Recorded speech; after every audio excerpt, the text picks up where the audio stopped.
It's a Wonderful Life, like most Christmas movies, begins in outer space, where God tasks the head angel Joseph into sending an angel to watch out over George Bailey. God wants to send the angel Clarence to watch out over George because George is seriously considering ending his life. This seems pretty serious, so I would hope that they would send their best and brightest. We'll have to send someone down immediately. Whose turn is it? It's that clockmaker's turn again. Oh, Clarence. You know, sir, he's got the IQ of a rabbit. Yes, but he's got the faith of a child. Simple. Oh, or just like the worst one they have. So a guardian angel that's dumb as hell but sweet? I would probably rather have a guardian angel that's extremely intelligent but a bit of a prick. So we find that if Clarence does a good job, he'll finally get his wings. And if he does a bad job, then a man's life will end. So let's hope simple Clarence, the absolute doofus, is up to the task. Those are God's words, not mine. Time is of the essence, so God decides to show Clarence an hour and 45-minute recap of the last 30 years of George's life. We're shown that when George was 12, he saved his brother Harry from drowning, but in the process, George got very sick and lost hearing in his left ear. Once George was no longer bedridden, he was finally able to get back to the activity that all 12-year-olds should hold as a priority: going back to his job. See, his friends get it. George probably wasn't even completely on the mend. He was probably told that if he didn't get back to work, he'd be fired because he's expendable. We are all expendable in the eyes of our employers. Wish I had $1 million. Hot dog! I don't know why this scene is so funny to me. I just enjoy it thoroughly. Also, what the hell is this thing? I don't know. But it is very whimsical and old-timey. All the girls in town have a crush on George, and it's easy to see why. Help me down? Help you down? Made up your mind yet? I'll take chocolate. With coconuts? I don't like coconuts. You don't like coconuts? Say, Brainless, don't you know where coconuts come from? Was this a generational thing, or was George just kind of a dick? George Bailey, I'll love you till the day I die. Oh, Mary, no.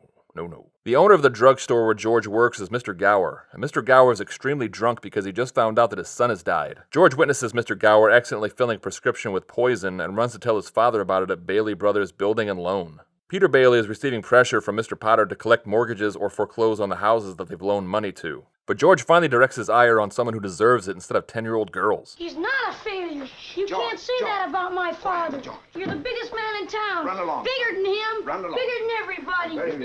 Yeah, push him out of that wheelchair, George. You're a minor, so you won't go to jail. George goes back to the drugstore, and Mr. Gower proceeds to beat the crap out of him for not delivering the medication, while George tells him that he accidentally put poison in the capsules. Mr. Gower feels terrible, and George promises to never tell anyone. Oh, Mr. Gower, I would never tell anyone.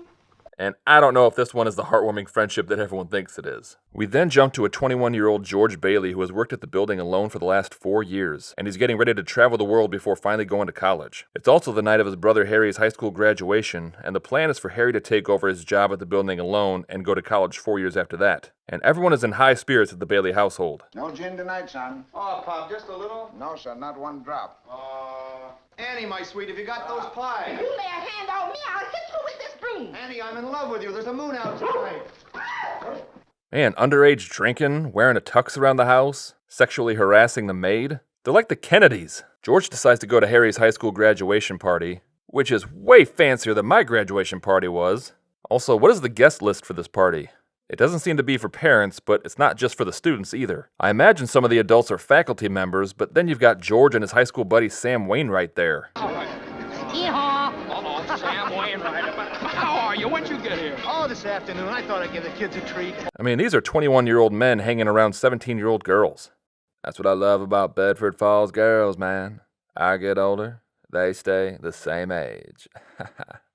Hee-haw. So at the swankiest party ever held in a high school gym with a pool underneath the floor, George reconnects with Mary Hatch and refrains from calling her a dumb sack of noodles or something, but he does take the time to belittle her date. Hey, this is my dance. Oh, why don't you stop annoying people?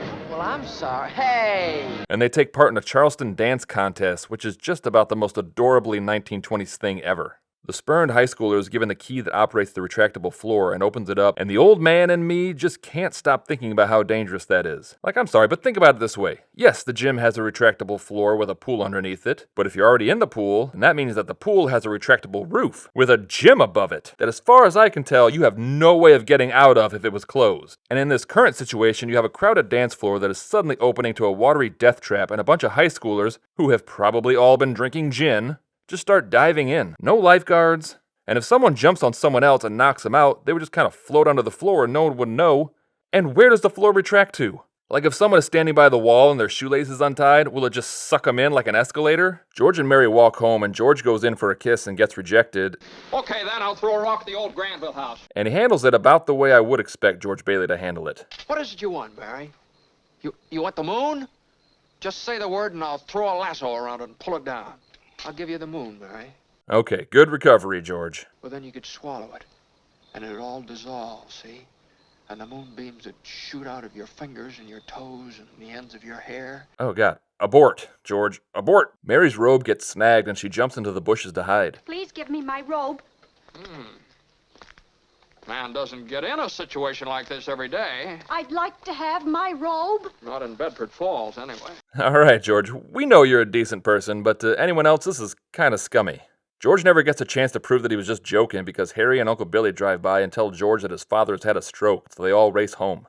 A few months pass and we learn that George gave up his trip to Europe to help straighten things out at the building alone after the death of his dad. They're about to announce a successor when the crotchety old bitch, Mr. Potter, proposes a motion to dissolve the building alone entirely. Mr. Potter uses the example of Ernie the cab driver who was denied a loan by the bank in town, but he came to Bailey Brothers building a loan and they helped him build a house worth $5,000, which Potter thinks isn't good business considering Ernie's low salary. Now, Potter sucks and he can eat all of the shit, but isn't that what caused the Great Recession? Like, is Bedford Falls on the cusp of a housing bubble that Mr. Potter is trying to prevent? Is Mr. Potter actually the hero of It's a Wonderful Life? Ha, I'm just kidding, we're not doing this. F yourself, Potter, you money-grubbing leech. The board votes to keep the building alone going, but only if George stays and runs it. And man, poor Uncle Billy. He co-founded this business and they don't even consider him to run the thing. Well, no, but Uncle Billy is... You can keep him on, that's all right. As secretary, you can hire anyone you like. Ouch.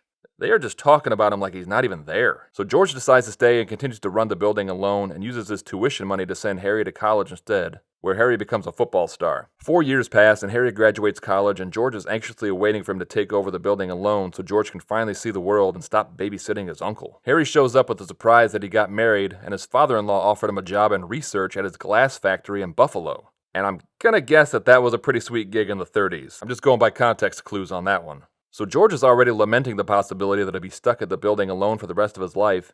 George learns that Mary is back in town and goes to her house to sweep her off her feet the only way George Bailey knows how. Chesterfield Cigarettes presents George Bailey's System for Wooing Dames. Step 1. Always make it seem like it was a complete coincidence that you ran into them.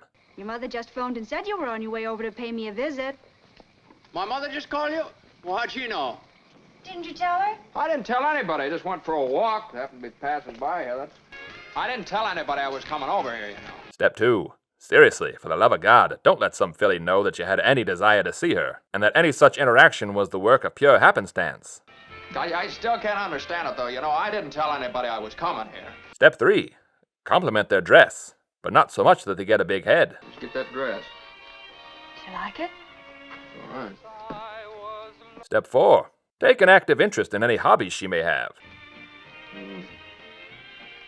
Some joke, huh? Ho ho! She is swooning. Step 5. And finally, if all else fails and that gal is still being a real cancelled stamp, then shake her violently like a rag doll while you scream at her. I don't want to get married ever to anyone. You understand that? I want to do what I want to do. And you're...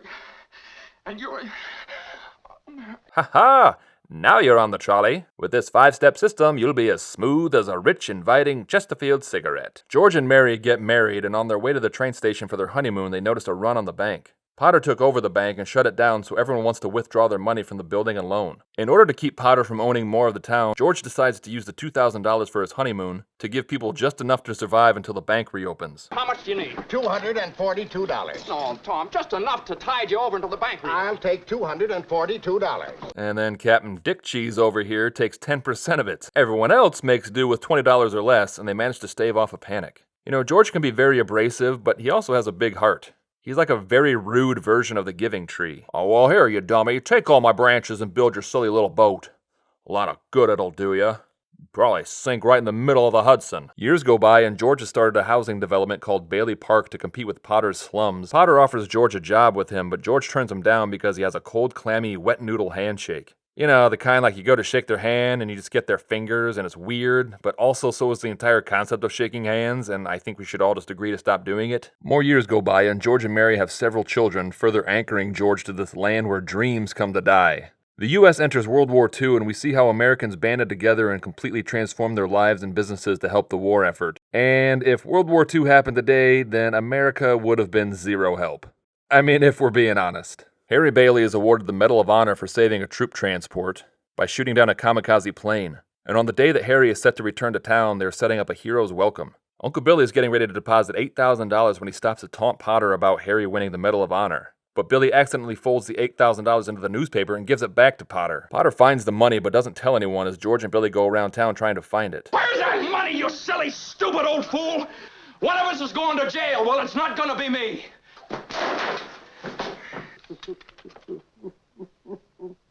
Now he has woodland creatures crawling on him? What a hot mess. And to give you an idea of why George is so freaked out, $8,000 back then was about the equivalent of $150,000 today. Why would you entrust that much money to Uncle Billy? I would park Billy behind his desk with a Play School busy box and call it a day. I need help. I've got to raise $8,000 immediately. As a stockholder of the building and loan, I'm going to swear out a warrant for your arrest. And this shifty old ballsack calls the cops on him. George gets wasted at Martini's bar and then crashes his car into a tree before stumbling to the bridge to commit suicide. Before he can jump, Clarence jumps in first and screams for help, so George jumps in and saves him. I mean, this bridge isn't that high. Seems like an odd choice to commit suicide. I mean, he dives headfirst off this thing. Clarence tells George that he's his guardian angel, and George wishes that he'd never been born, so Clarence grants him his wish. George and Clarence go to Martini's bar, which is now owned by Nick the bartender, and he is surly as hell. Mulled wine, heavy on the cinnamon and light on the cloves. Off with you, me lad, and be lively. We don't need any characters around to give the joint atmosphere. Is that clear? Or do I have to slip you my lip for a convincer? Now, Nick's reaction is not limited to just him. I have found that all bartenders will get mad if you order the exact same thing. Mr. Gower comes into the bar to panhandle, and Nick has all three of them thrown out. We find that Gower was in prison for 20 years for involuntary manslaughter because George was never there to stop Gower from poisoning a child. I swear this will be a feel-good story eventually. So they head back to Bedford Falls, which is now called Pottersville, and someone clearly went back in time and gave young Potter the sports almanac because this place is a shithole. George jumps into Ernie's cab, and we learn that George had a weirdly profound effect on Ernie's life. Now, you're Ernie Bishop, and you live in Bailey Park with your wife and kid. That's right, isn't it? Look, Bud, what's the idea? I live in a shack in Pottersfield. My wife ran away 3 years ago and took the kid, and I ain't never seen you before in my life, see? So, Ernie's wife stayed with him because George Bailey was born? Ernie drives George to his house, but it's run down and has been abandoned for 20 years. Bert the cop shows up, and I just realized these two best friends are named Bert and Ernie. Nice. George takes off and goes to see his mother, who of course has no idea who he is, and Uncle Billy... He's been in the insane asylum ever since he lost his business. Was anyone in this town able to not have a depressing life in this universe where George Bailey never existed? George goes to Bailey Park, which is now a cemetery, where he finds the tombstone of his brother who drowned when he was a boy because George wasn't there to save him. George finds Mary, who is single and works in a library. That doesn't sound so bad. She runs from him, and he tries step 5 of the George Bailey system for wooing dames, but for some reason it doesn't work anymore. The cops get called, and George takes off, and oh my god! Bert opens fire into the crowd. The hell is this place?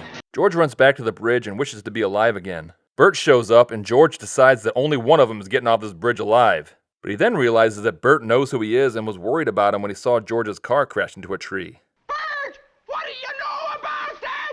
Merry Christmas! Well, Merry Christmas, but you fled the scene of a drunk driving accident. Oh, what the hell. George excitedly runs through the streets of Bedford Falls, yelling Merry Christmas to everyone. George makes it home, and the authorities are there with a warrant for his arrest. But just then, all the townsfolk show up and start giving George money.